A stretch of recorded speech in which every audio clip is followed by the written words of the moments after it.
Today, I want to give you 4 actual questions that I've used myself in my practice in order to be able to figure out how to take my energy and my life, my passion, my purpose, my fulfillment to that next level.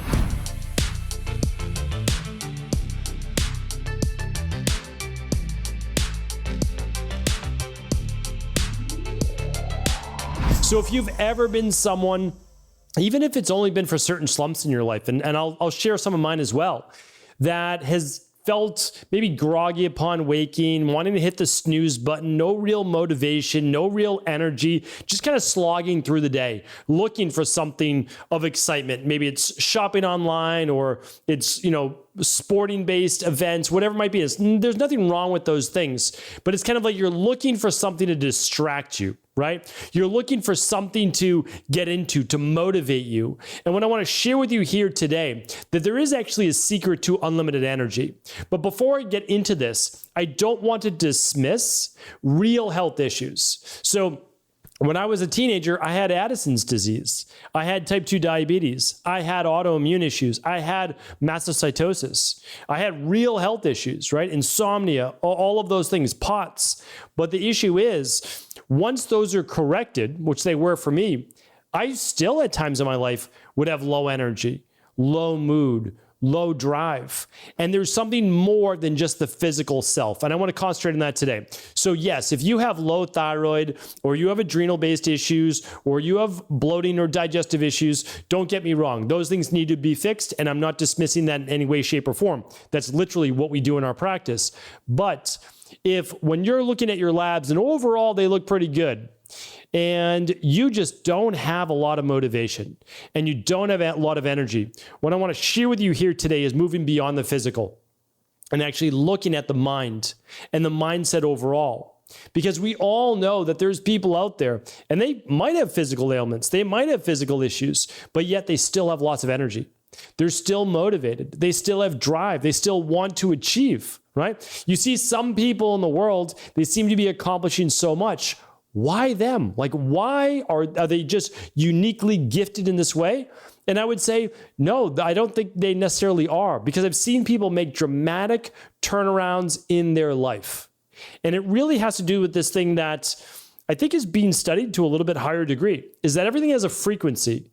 And the higher that frequency, or let's just call it like the higher the vibration, the more energy that the body may feel. Now, I don't think that we can prove this through science yet, and I'm not going to say that we can. But what I want to share with you are some real world questions that you can use yourself, that I know that those who seem to have unlimited energy, meaning like waking up with energy all the way until they go to bed, that these types of people have found what lights them up. And the 4 questions I want to share with you right now, I believe will help you get on track to finding your life's purpose as well. Let's get started. So these are loosely adapted. I always love to give credit where credit's due. These are loosely adapted from Dr. Peter Diamandis' work. And it's something that he shares inside of some of the programs that he teaches as well. Now, these have been used since Vedic times, but I think the way that he phrased them is quite nice. And so I wanted to share some with you. All right. So number 1 is this. What did you want to be? What did you want to be as a kid before your family or teachers told you different? So what that means is this. When we're younger, you might want to be for example, for me, I wanted to be a baseball player when I was younger. I was really into, I told you before, archaeology. I wanted to be an archaeologist. And there was all sorts of things that I kind of wanted to be. But I think the reason I didn't go into archaeology is everyone's like, what are you going to do for a job as an archaeologist? What are you going to do? And like, you're just going to be a teacher? And I was like, well, yeah, maybe. Yeah, like I didn't think that there was anything wrong with that.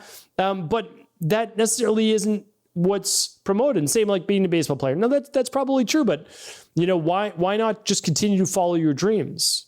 But something goes back to that as a child. Meaning, like, as a child, you don't necessarily know what you're going to be or want to be at 6 years old. However, children seem to know what they gravitate to. They know innately who they are and what they seem to really like. And I see that in my two daughters as well.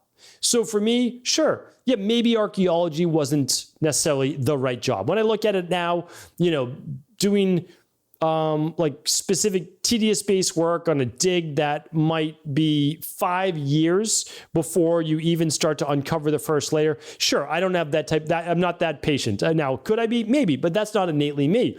So maybe that's not the same effect. But it's interesting, and I interviewed, and you'll hear this interview soon on my show, a guest where everything came full circle for them in their life. They wanted to be a Navy SEAL. They went to the Naval Academy. They did everything right. But because of concussions, they weren't able to become a SEAL. Now, years later, and I don't want to ruin the story, years later, still serving the Navy in a different facet, they actually were able to go on SEAL missions attached to the SEAL team. How amazing is that, right? So it's like the dreams, the hopes, the goals, they can still come true, but you can't tell the world always how it's going to. Your job is to set the vision for what you want in your life, but not tell the universe this is how it's going to happen. Let the world, let the universe, let God, let the Creator, let whatever you believe it to be help guide the way. But put that vision out there. For me with archaeology, well, guess what, Ed? This wasn't until I was about like 30 years old or so. Started doing my internships for my doctoral degree in naturopathy. And I ended up in Sri Lanka and China and India and Europe and all over the US. And what was I doing? I was exploring. I was actually looking to find the form of medicine that I believed would be the form that I would practice and help to heal people. Lo and behold, what I realized practicing all these hospitals and clinics is that all forms work. You just need to know what version to use with what person. Amazing. All right, number 2 is this. So again, listen to that inner child. What were they saying? What did you want to be? That's an inkling. The second question is this. If you had an extra day as an adult right now to explore any subject you wanted to, what would that be? It's a great question, right? So when I think about my off days, what would it be? Like, what would I want to do? And it might not come as a shock to you, but I'm reading books. I'm reading books on health, yes, but I'm also reading books on psychology.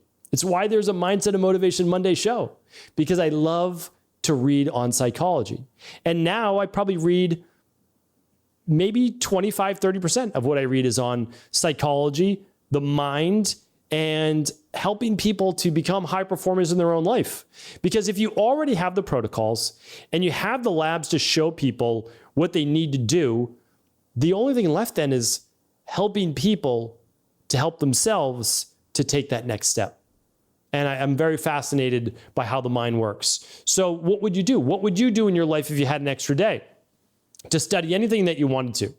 So it's like you can explore any subject. Now it could be crochet, it could be dance, it could be singing, it could be music, it could be finance, it could be investing, it could be, I don't even know what, like all the different possibilities, right? My mind only goes to what I know and what I can think of. Your mind goes to whatever is inside of you if you allow it to stay open and express itself. So the amazing thing is, well, you could be in a completely different field. Let's say right now you are in finance, but your mind always moves towards health and biometrics and data. Well, that doesn't mean that you need to leave finance completely, at least right now, but maybe it's worth starting to explore the field of health. Maybe look to become a certified health coach, a certified integrative health practitioner. Maybe that's something that you want to explore, or something totally different. You're in health, or you are in real estate, or you're in something totally outside of finance. And you're like, you know what?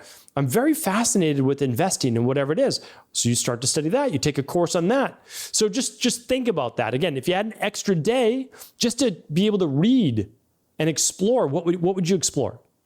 All right, number 3 of 4 is this. Do you have any specific passions that excite you? So don't worry right now if it's a good career move, but do you have a passion that excites you? And another question, another way to look at it is, what are you obsessed with these days? Meaning, like, what do you think about a lot? Because this isn't just about career. I don't want to make it about career. I want to make it about creating unlimited energy, which I'm going to talk about in just a moment. So what are you excited about in your life, right? What are you obsessed about? Or what's a passion of yours? So if I'm looking at my own life, there's so much that I very much enjoy doing even outside of my work. Most of that revolves around my family, my daughters. There's no doubt about that. And it's simply because I've shared with you before, I believe that there's, I've looked at the data. There's this finite period of time. It's not like you are not allowed to talk to your children when they're older, but there are adults. And I looked at that in my own life and I understand it. And I know the statistics of the amount of time, quality time, especially, one-on-one and all of that you get to spend with your children and up to one age. So I'm just all in. Like, that's just the way that I am. It's not right for everybody. Totally get that. But I also have other things that I very much enjoy doing and that I can obsess over as well. One of them is I very much enjoy target archery, like actually dialing in. I dial in a bow myself. And if you've never shot a compound bow, you need to actually work on the length of the draw. You need to work on this little peep that you look through, right? You need to actually move just millimeters left and right, your sight, or up and down to dial things in perfectly, because when you're shooting at 15 yards, no big deal. Like, you can put it pretty close to that bullseye, but you move back to 30 yards. Well, if anything's off just a little bit, it gets totally like exacerbated. Like, you miss by a foot. Whereas before you only missed by an inch or so. You're like, oh, I thought it was dialed in. No, you're not.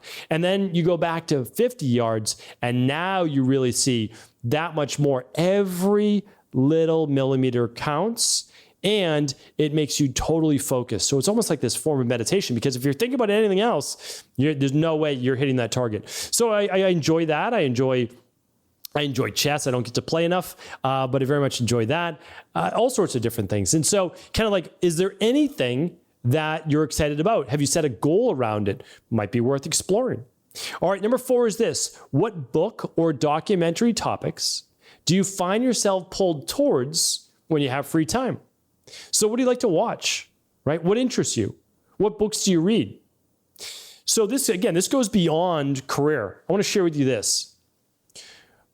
Even if you don't enjoy your career, but it helps you financially, helps you support your family, do what you need to do in life, there's nothing wrong with that. There's absolutely nothing wrong with that. Here's what I share with you though. If that doesn't wake you up in the morning and get you excited about the day, something else needs to. So allow, if you need to, your work to be a means to an end. And, do a good job at it. Really look at and be grateful as well. Not everybody has a job. Not everybody is able to be paid well. All these different things. So gratitude is a big thing. No doubt about it. But it's not, I've never found gratitude necessarily to be the thing that fires up the passion that excites you to start the day. Gratitude is something that grounds you, that keeps you calm, that begins to reduce anxiety, depression, and much more. And I'm not saying that that's the only thing that helps with that. This is an intricate topic to talk about.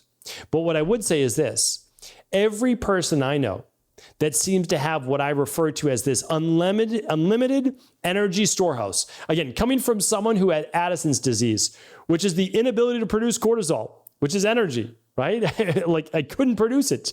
My body was not producing cortisol.